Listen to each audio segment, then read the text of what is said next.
In April 1941, at a moment when the world was already sliding into chaos, two unlikely powers made a quiet agreement to stay out of each other's wars.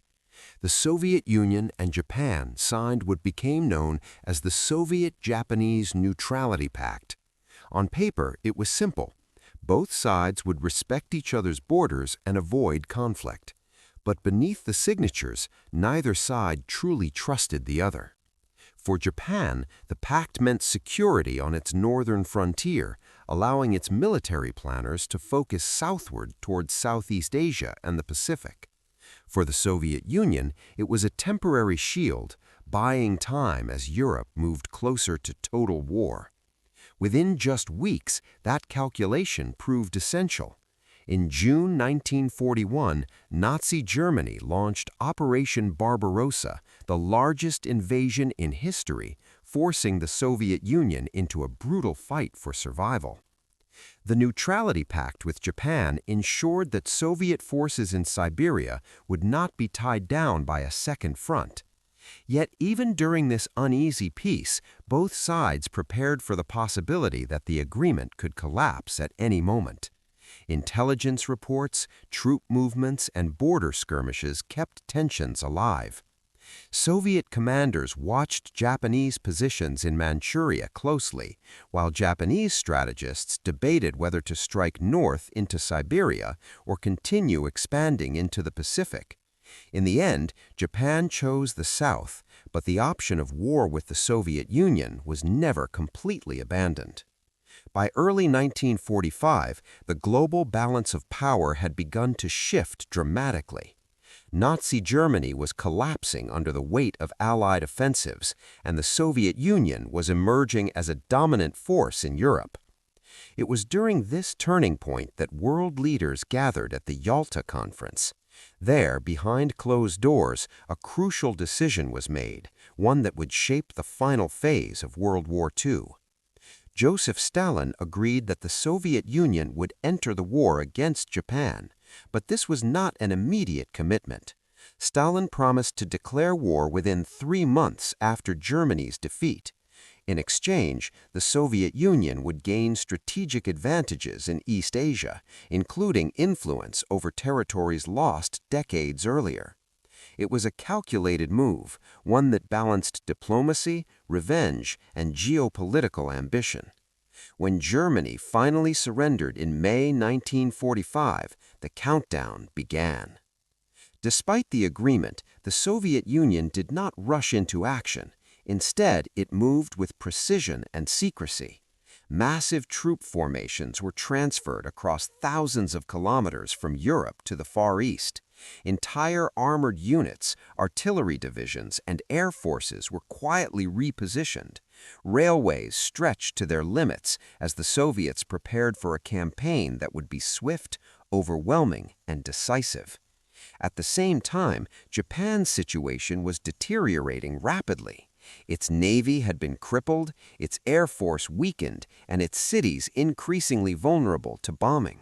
Still, many Japanese leaders believed they could negotiate a conditional peace, perhaps even with Soviet mediation. After all, the Neutrality Pact was still technically in effect. There remained a fragile hope in Tokyo that Moscow might act as a diplomatic bridge rather than an enemy. But that hope was already slipping away. On August 6, 1945, the United States dropped an atomic bomb on Hiroshima. 3 days later, a second bomb devastated Nagasaki.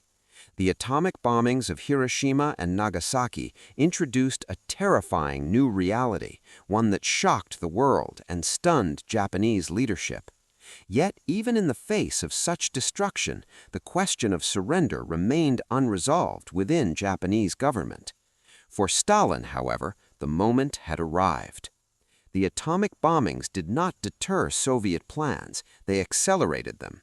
The 3-month deadline agreed at Yalta was about to expire, and the Soviet leadership saw an opportunity not only to fulfill its promise, but to secure a decisive role in shaping the post-war order in Asia. Timing was everything. Enter too early, and the Soviet Union might bear unnecessary costs. Enter too late, and the United States might dominate the region alone. So the decision was made with cold precision. On August 8, 1945, the Soviet Union formally declared war on Japan, effectively ending the neutrality pact that had held for more than 4 years. Within hours, Soviet forces launched a massive coordinated invasion into Japanese-controlled Manchuria. It was not a gradual escalation or a limited engagement. It was a full-scale offensive designed to overwhelm the Kwantung Army before it could reorganize or retreat. For Japan, the shock was immense. The very nation it had hoped would mediate peace had now become a powerful enemy. The strategic situation collapsed almost instantly. Japanese defenses in Manchuria, already weakened and outdated, were suddenly facing one of the largest and most experienced armies in the world. In that moment, the illusion of stability vanished. The Neutrality Pact had bought time, but time had run out. What began in 1941 as a calculated agreement between two cautious powers ended in 1945 as a sudden and devastating betrayal, at least from the Japanese perspective. From the Soviet viewpoint, it was the execution of a long-prepared strategy aligned with both Allied commitments and national interests. And as Soviet forces surged across borders, through mountains, rivers, and fortified lines, the final chapter of the war in Asia was no longer approaching. It had already begun. By the summer of 1945, while much of the world believed the war was nearing its end, something enormous was unfolding in silence across the vast expanse of Siberia. Trains moved day and night, carrying tanks, artillery, fuel, and men across thousands of kilometers. Entire armies were being repositioned, but unlike the chaos seen on other fronts, this buildup was methodical, controlled, and almost invisible to outside observers. At the center of this operation was Aleksandr Vasilevsky, a commander known for his precision and ability to coordinate large-scale offensives. He had already proven himself on the Eastern Front against Nazi Germany, but what he was now preparing was different. This would not be a slow, grinding war of attrition. It would be a rapid, overwhelming strike designed to destroy an entire army before it could react. The Soviet High Command understood that distance was both a challenge and an advantage. Moving forces from Europe to the Far East required immense logistical effort, but it also created the opportunity for surprise. Japanese intelligence, stretched thin and focused on the Pacific, failed to grasp the true scale of what was happening beyond its northern borders.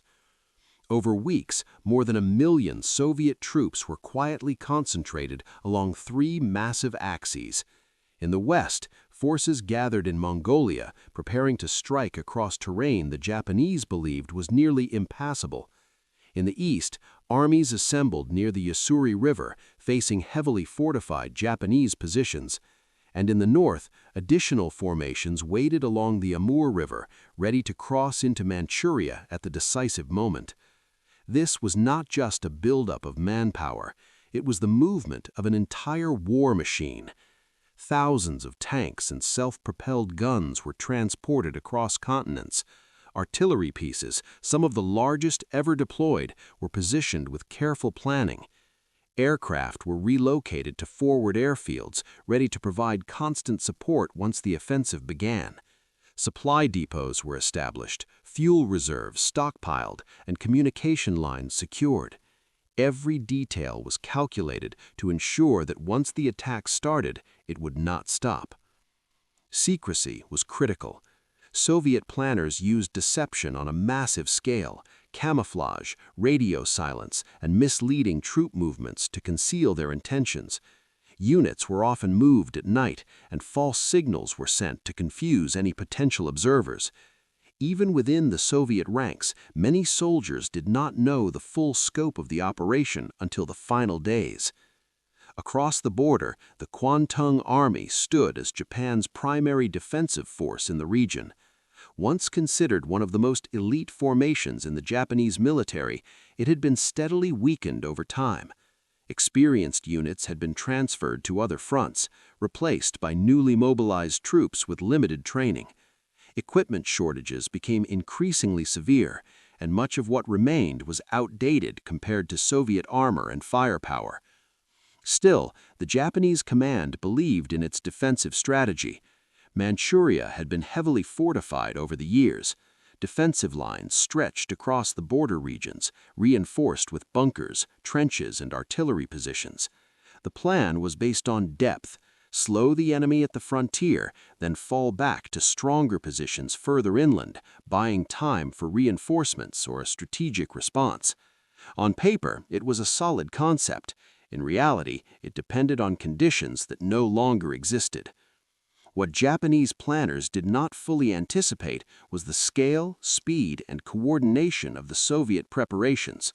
While the Kwantung Army focused on defending expected invasion routes, Soviet planners were already looking beyond them. They studied terrain that had been dismissed as too difficult: deserts, mountain ranges, and dense forests, and turned those very obstacles into pathways for attack.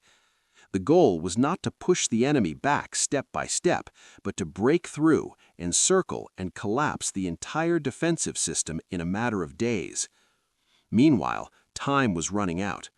Following Germany's surrender in May 1945, the Soviet Union had exactly 3 months to fulfill its commitment to enter the war against Japan.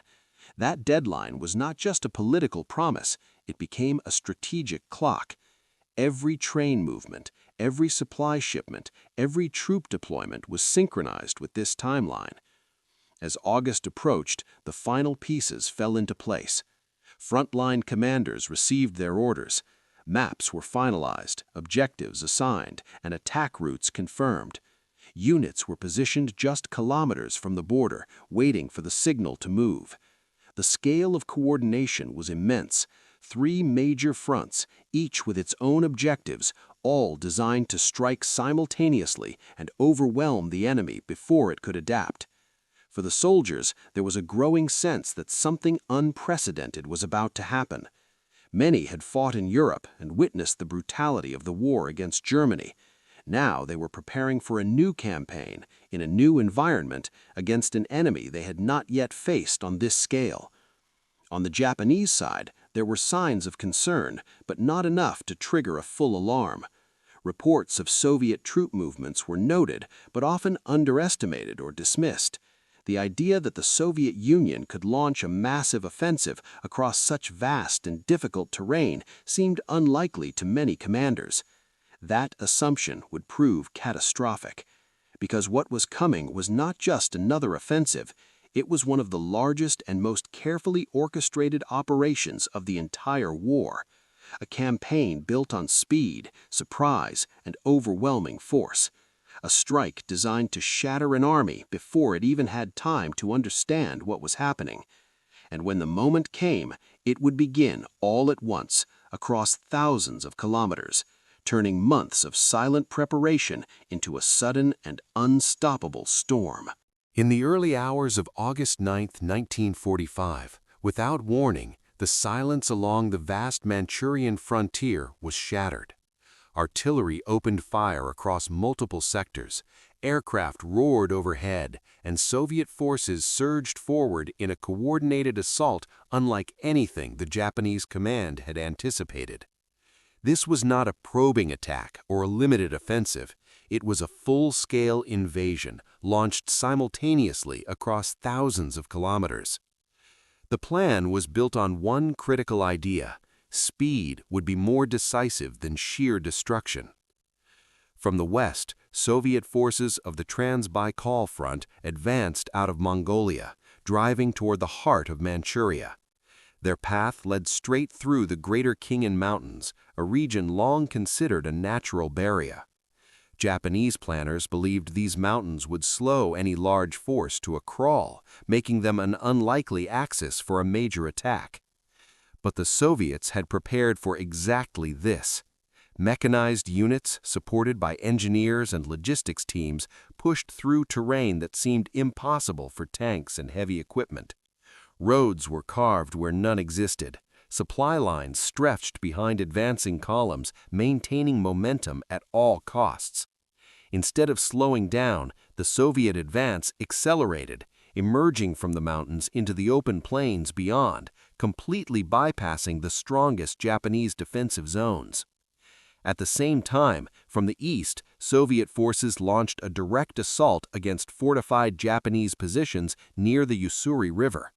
These were not weak points. They were among the most heavily defended areas in Manchuria, built over years with bunkers, trenches, and interlocking fields of fire. The Japanese command expected any invasion to focus here. And it did, but not in the way they imagined. Rather than relying solely on frontal assaults, Soviet units combined artillery barrages, infantry attacks, and armored breakthroughs in rapid succession. Defensive lines that were designed to hold for weeks began to crumble in hours. Once a gap was opened, tanks poured through, moving deep into the rear and disrupting communication, supply, and command structures. In the north, across the Amur River, additional Soviet forces crossed into Manchuria, adding yet another layer of pressure. River crossings, often considered slow and vulnerable operations, were executed with remarkable efficiency. Amphibious units, pontoon bridges, and coordinated air support ensured that the advance never lost momentum. The result was chaos within the Japanese ranks. The Kwantung Army, already weakened and spread across vast distances, struggled to respond. Its defensive doctrine relied on slowing the enemy at the border and then regrouping for deeper resistance. But the speed of the Soviet advance shattered that plan almost immediately. Communications broke down as Soviet units penetrated deep behind the front lines. Commanders lost contact with entire divisions. Orders, when they arrived, were often outdated or impossible to execute. Units that were supposed to hold their ground suddenly found themselves surrounded or cut off with no clear understanding of the larger situation. In many areas, Japanese troops fought with determination, attempting to hold fortified positions or launch local counterattacks. But these efforts were isolated and uncoordinated. Against a fast-moving mechanized force, static defenses quickly became liabilities. The Soviet strategy was not just about breaking through, it was about collapsing the entire system. Armored spearheads advanced rapidly toward key cities and transportation hubs, bypassing pockets of resistance and leaving them to be dealt with later. This created a cascading effect. As supply lines were cut and retreat routes blocked, Japanese units found themselves trapped, unable to regroup or withdraw in an organized manner. Air superiority played a crucial role as well. Soviet aircraft targeted railways, supply depots, and communication centers, further isolating Japanese forces. With limited air support of their own, the Japanese had little ability to counter these attacks. Within just a few days, the scale of the disaster became clear. Positions that had taken years to build were abandoned or overrun. Entire defensive sectors collapsed under the pressure of simultaneous attacks. The idea of a controlled, step-by-step defense in depth was replaced by a desperate struggle to survive and maintain any form of cohesion. What made the situation even more devastating was the realization that there was no single front to stabilize. The attack was coming from multiple directions, converging toward the center of Manchuria. Every attempt to form a new defensive line was outflanked or bypassed before it could be fully established. For Soviet commanders, the operation was unfolding exactly as planned. Months of preparation, coordination, and deception had paid off. The combination of surprise, speed, and overwhelming force had achieved what few thought possible: the rapid disintegration of one of Japan's largest armies in the field. For the soldiers on the ground, the experience was relentless. Advances continued day and night with little pause. Units were pushed forward to maintain pressure, ensuring that the enemy never had time to recover. The objective was clear: keep moving, keep advancing, and prevent the enemy from reorganizing. And as Soviet columns drove deeper into Manchuria, capturing key points and surrounding remains of resistance, it became apparent that this was not just a successful offensive, it was a complete strategic breakthrough. The defenses had not just been penetrated, they had been shattered. And with each passing hour, the road to the heart of Japanese control in Manchuria lay more and more open, setting the stage for the final collapse that was now rapidly approaching. By the time Soviet forces pushed deep into Manchuria, the campaign had already taken on a momentum that was impossible to reverse. What remained now was not a question of whether the Japanese defenses would hold, but how long they could continue to resist under relentless pressure from all directions. Amid this collapsing front, one major point of resistance still stood: the city of Mudanjiang. It was here that Japanese forces attempted to organize a defense that could slow the Soviet advance and buy precious time. The Battle of Mudanjiang became the most significant and coordinated engagement of the entire campaign. Unlike earlier positions that were quickly bypassed or overrun, Mudanjiang was defended with determination.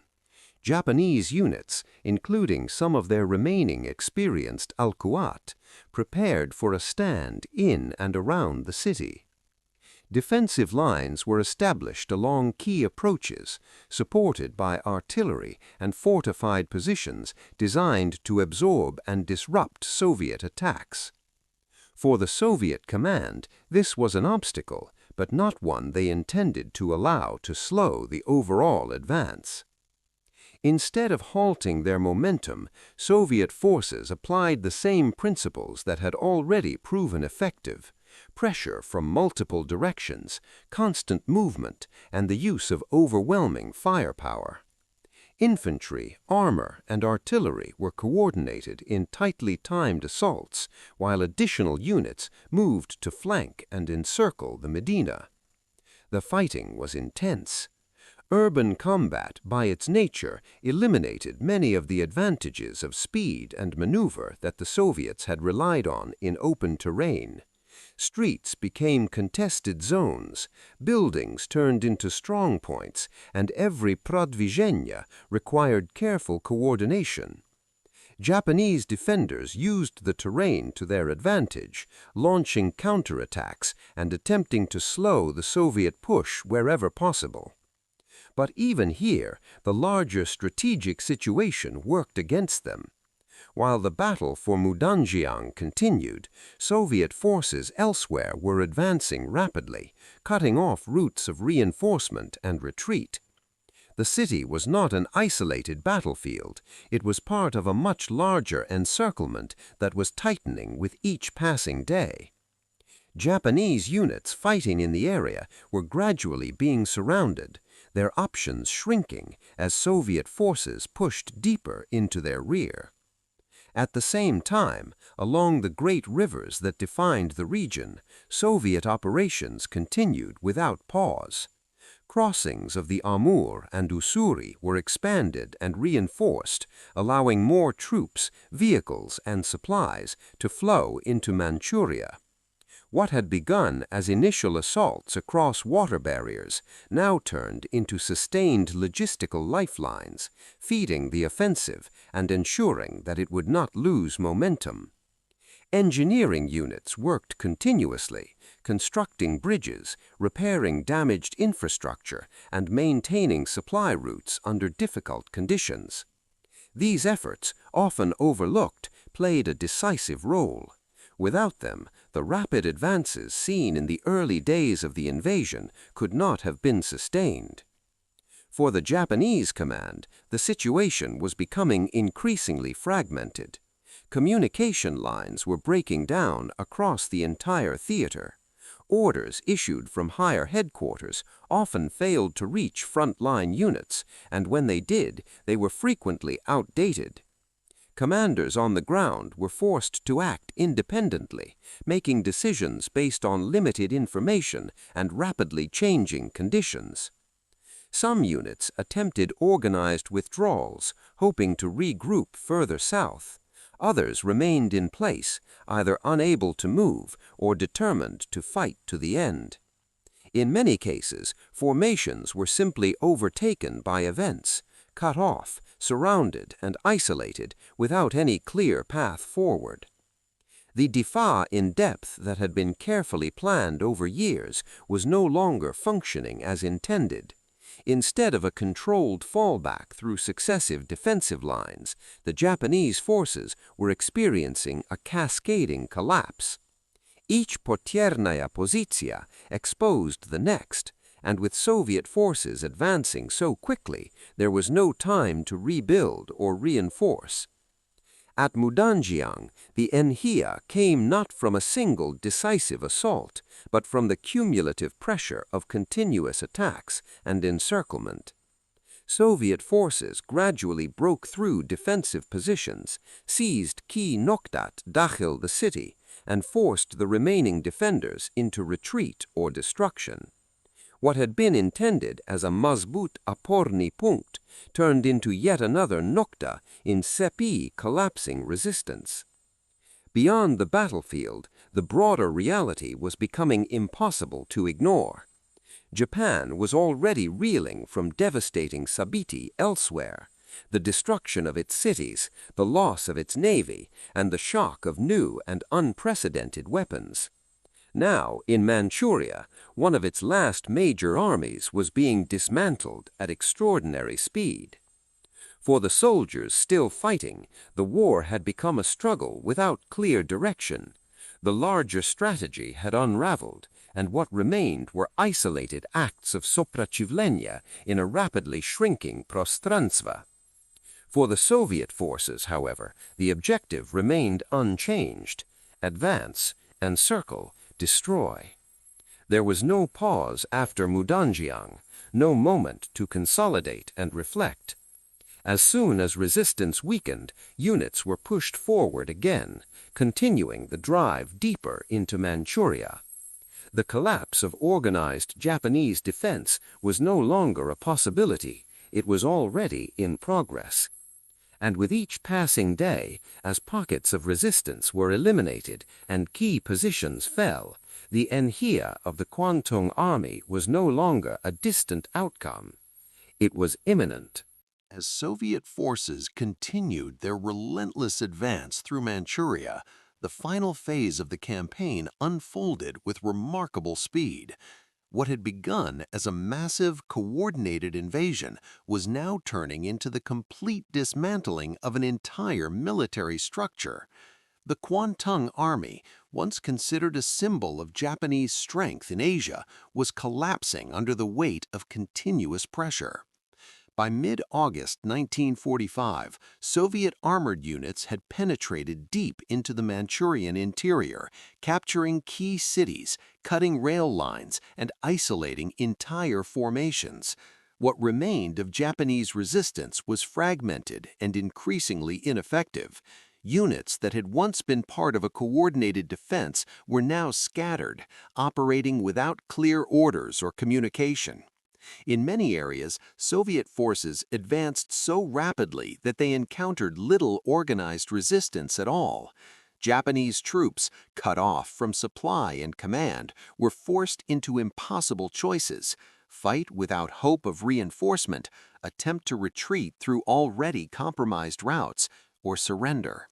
At the same time, the campaign expanded beyond the mainland.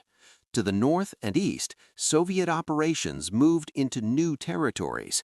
In South Sakhalin, Soviet troops launched amphibious and ground assaults against Japanese positions, overcoming defensive lines and securing control of the island. These operations were conducted under difficult conditions, combining naval forces, ground troops, and air support in a coordinated effort.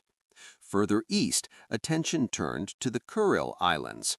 These islands, stretching toward Japan's home territory, held strategic importance for both defense and future influence in the region.